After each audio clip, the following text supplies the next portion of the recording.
Mr. Secretary, it's great to be here with you, and I've been looking forward a long time to be able to call you Mr. Secretary. Good afternoon, everyone. It's an honor to be back at the State Department under the eyes of the first American chief diplomat, Benjamin Franklin. And by the way, I want you all to know in the press, I was the Benjamin Franklin Professor of Presidential Politics at Penn. And I thought they did that because I was as old as he was, but I guess not. Anyway, all kidding aside, it's great to be here and stand alongside our most recent senior diplomat, Secretary Tony Blinken. Mr. Secretary, thank you for welcoming us today. We've worked together for over 20 years. Your diplomatic skills are respected equally by your friends and our competitors around the world.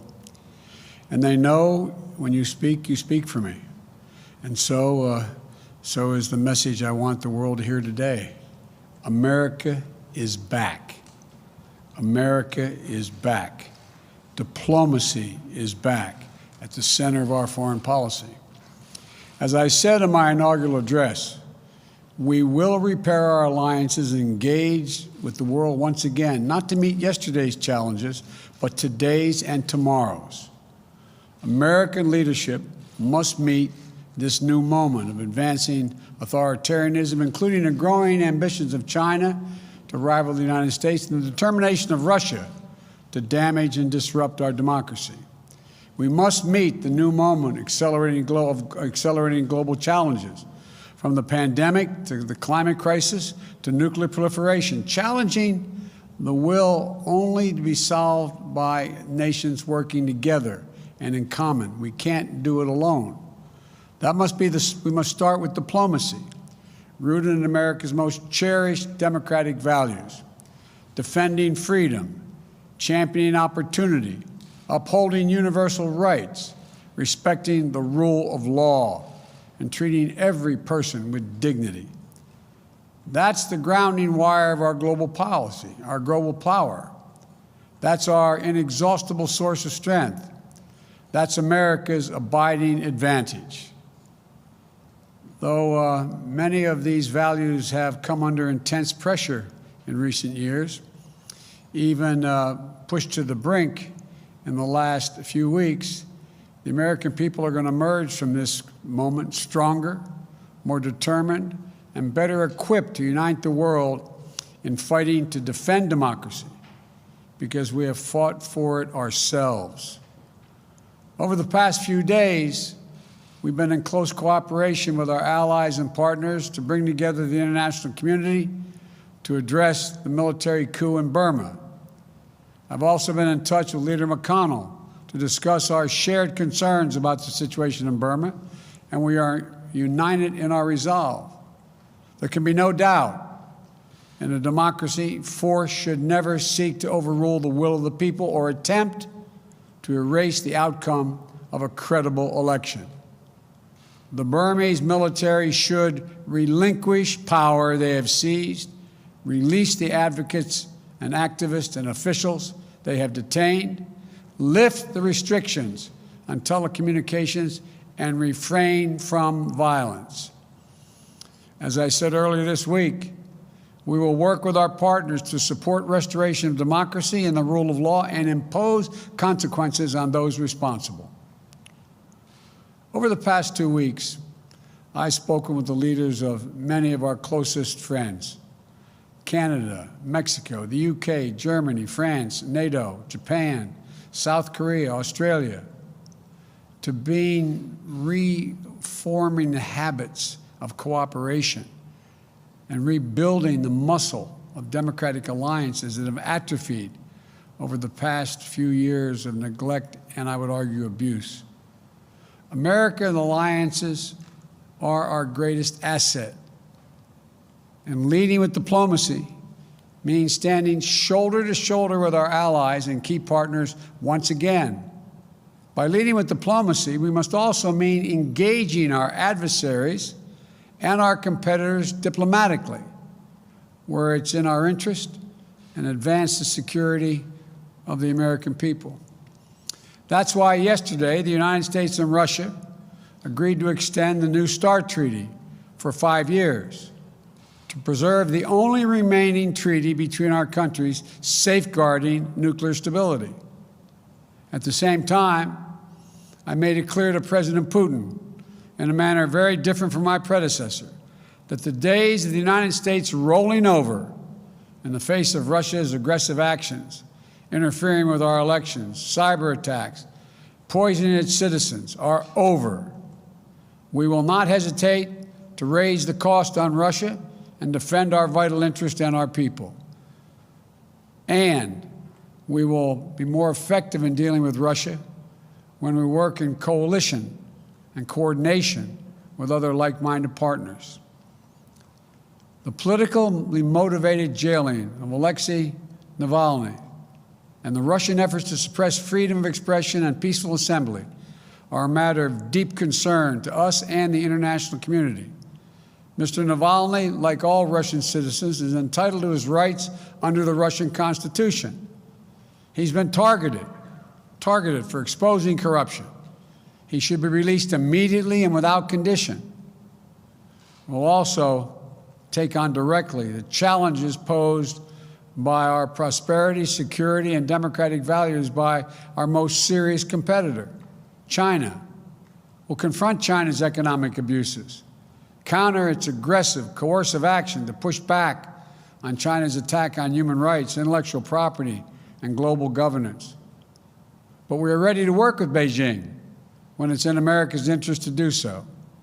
We will compete from a position of strength by building back better at home, working with our allies and partners, renewing our role in international institutions, and reclaiming our credibility and moral authority, much of which has been lost. That's why we moved quickly to begin restoring American engagement internationally and earn back our leadership position, to catalyze global action on shared challenges. On day one, I signed the paperwork to rejoin the Paris Climate Agreement. We're taking steps led by the example of integrating climate objectives across all of our diplomacy and raising the ambition of our climate targets. That way we can challenge other nations, other major emitters, to up the ante on their own commitments. I'll be hosting a Climate Leaders Summit to address the climate crisis on Earth Day of this year. America must lead in the face of this existential threat. And just as with the pandemic, it requires global cooperation. We've also re-engaged with the World Health Organization. That way we can build better global preparedness to counter COVID-19, as well as detect and prevent future pandemics, because there will be more. We've elevated the status of cyber issues within our government, including appointing the first Deputy National Security Advisor for Cyber and Emerging Technology. We're launching an urgent initiative to improve our capability, readiness, and resilience in cyberspace. Today, I'm announcing additional steps to course-correct our foreign policy and better unite our democratic values with our diplomatic leadership. To begin, Defense Secretary Austin will be leading a global posture review of our forces so that our military footprint is appropriately aligned with our foreign policy and national security priorities. It will be coordinated across all elements of our national security, with Secretary Austin and Secretary Blinken working in close cooperation. And while this review is taking place, we'll be stopping any planned troop withdrawals from Germany. We're also stepping up our diplomacy to end the war in Yemen, a war which has created a humanitarian and strategic catastrophe. I've asked my Middle East team to ensure our support for the United Nations-led initiative to impose a ceasefire, open humanitarian challenge, and restore long-dormant peace talks. This morning, Secretary Blinken appointed Tim Lenderking, a career foreign policy officer, as our special envoy to the Yemen conflict, and I appreciate him doing this. Tim has lifelong experience in the region, and he'll work with the UN envoy and all parties to the conflict to push for a diplomatic resolution. And Tim's diplomacy will be bolstered by USAID working to ensure that humanitarian aid is reaching the Yemeni people who are suffering unendurable devastation. This war has to end. And to underscore our commitment, we are ending all American support for offensive operations in the war in Yemen, including relevant arms sales. At the same time, Saudi Arabia faces missile attacks, UAV strikes, and other threats from Iranian-supplied forces in multiple countries. We're going to continue to support and help Saudi Arabia defend its sovereignty and its territorial integrity and its people. We also face a crisis of more than 80 million displaced people suffering all around the world. The United States' moral leadership on refugee issues was a point of bipartisan consensus for so many decades when I first got here. We shine the lamp of liberty on oppressed people. We offered safe havens for those fleeing violence or persecution. And our example pushed other nations to open wide their doors as well. So today, I'm approving an executive order to begin the hard work of restoring our refugee admissions program to help meet the unprecedented global need. It's going to take time to rebuild what has been so badly damaged, but that's precisely what we're going to do. This executive order will position us to be able to raise the refugee admissions back up to 125,000 persons for the first full fiscal year of the Biden-Harris administration. And I'm directing the State Department to consult with Congress about making a down payment on that commitment as soon as possible. And to further repair our moral leadership, I'm also issuing a presidential memo to agencies to reinvigorate our leadership on the LGBTQI issues and do it internationally. You know, we'll ensure diplomacy and foreign assistance are working to promote the rights of those individuals, included by combating criminalization and protecting the LGBTQ refugees and asylum seekers. And finally, to successfully reassert our diplomacy and keep Americans safe, prosperous, and free, we must restore the health and morale of our foreign policy institutions. I want the people who work in this building and our embassies and consulates around the world to know I value your expertise and I respect you, and I will have your back. This administration is going to empower you to do your jobs, not target or politicize you. We want a rigorous debate that brings all perspectives and makes room for dissent. That's how we'll get the best possible policy outcomes. So with your help, the United States will again lead, not just by the example of our power, but by the power of our example. That's why my administration has already taken the important step to live our domestic values at home, our democratic values at home. Within hours of taking office, I signed an executive order overturning the hateful, discriminatory Muslim ban, reversed the ban on transgender individuals serving in our military. As part of our commitment to truth, transparency, and accountability, we stated on day one, we started in day one with daily briefings of the press from the White House. We've reinstituted regular briefings here at State and at the Pentagon. We believe a free press isn't an adversary. Rather, it's essential. A free press is essential to the health of a democracy.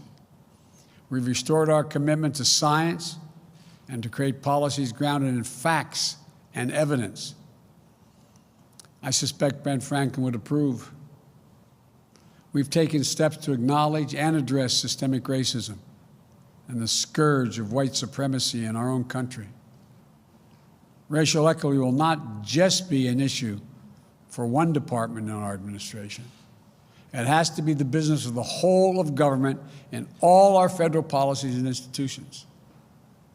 All this matters to foreign policy because when we host the Summit of Democracies early in my administration, to rally the nations of the world to defend democracy globally, to push back the authoritarianism as advanced, we'll be a much more credible partner because of these efforts to shore up our own foundations. There's no longer a bright line between foreign and domestic policy. Every action we take in our conduct abroad, we must take with American working families in mind. Advancing a foreign policy for the middle class demands urgent focus on our domestic economic renewal. And that's why I immediately put forth the American Rescue Plan to pull us out of this economic crisis. That's why I signed an executive order strengthening our Buy American policies last week. And that's also why I work with Congress to make far-reaching investments in research and development of transformational technologies. These investments are going to create jobs, maintain America's competitive edge globally, and ensure all Americans share in the dividends. If we invest in ourselves and our people, if we fight to ensure that American businesses are positioned to compete and win on the global stage, if the rules of international trade aren't stacked against us, if our workers and intellectual property are protected, then there's no country on earth, not China or any other country on earth, that can match us. Investing in our diplomacy isn't something we do just because it's the right thing to do for the world. We do it in order to live in peace, security, and prosperity. We do it because it's in our own naked self-interest. When we strengthen our alliances, we amplify our power, as well as our ability to disrupt threats before they can reach our shores. When we invest in economic development of countries, we create new markets for our products and reduce the likelihood of instability, violence, and mass migrations. When we strengthen health systems in far regions of the world, we reduce the risk of future pandemics that could threaten our people and our economy. When we defend equal rights of people the world over, of women and girls, LGBTQ individuals, indigenous communities, and people with disabilities, the people of every ethnic background and religion, we also ensure that those rights are protected for our own children here in America. America cannot afford to be absent any longer on the world stage. I come today to the State Department, an agency as old and as storied as the nation itself, because diplomacy has always been essential to how America writes its own destiny. For the diplomacy of Ben Franklin helped assure the success of our revolution. The vision of the Marshall Plan helped prevent the world from foundering on the wreckage of war. And the passions of Eleanor Roosevelt declared the audacious idea of universal rights that belong to all. The leadership of diplomats of every stripe doing the daily work of engagement created the very idea of a free and interconnected world. We are a country that does big things. American diplomacy makes it happen, and our administration is ready to take up the mantle and lead once again. Thank you all. May God bless you and protect our troops, our diplomats, and our development experts, and all Americans serving in harm's way. Going this way. Thank you all.